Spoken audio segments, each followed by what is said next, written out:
প্রিয় দর্শক, আজ আমরা আফরোজ নামটি সম্পর্কে জানব। এই নামটি ইসলামিক নাম কিনা, এই নামটি রাখা যাবে কিনা, এর অর্থ কি বা এটি কোন ভাষার শব্দ, সেসব সম্পর্কে বিস্তারিত জানব। তো আসসালামু আলাইকুম দর্শক, আপনারা দেখছেন আব্দুল্লাহ ভিডি। ইসলামে সুন্দর নাম রাখার ব্যাপারে বেশ তাগিদ দেওয়া হয়েছে। মুসলিম শরীফের এক হাদিসে এসেছে, প্রত্যেক মানুষের উপর তার নামের প্রভাব পড়ে।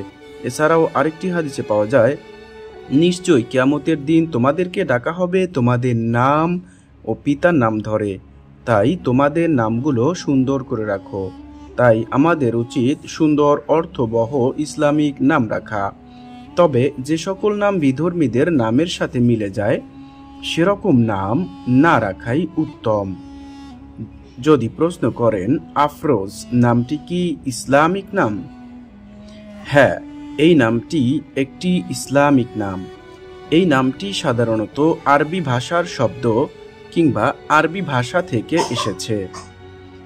এই নামটি সাধারণত মুসলিম শিশুদের জন্য রাখা হয়ে থাকে। আপনাদের নামের অর্থ জানতে কিংবা ভিডিও পেতে কমেন্টে নামটি লিখে সাবস্ক্রাইব করে রাখতে পারেন।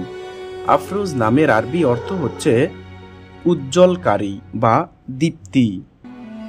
আফরোজ নামের বন্ধুদেরকে ভিডিওটি শেয়ার করে জানিয়ে দিতে ভুলবেন না। সাবস্ক্রাইব করে সাথেই থাকুন। আসসালামু আলাইকুম ওয়া রাহমাতুল্লাহ।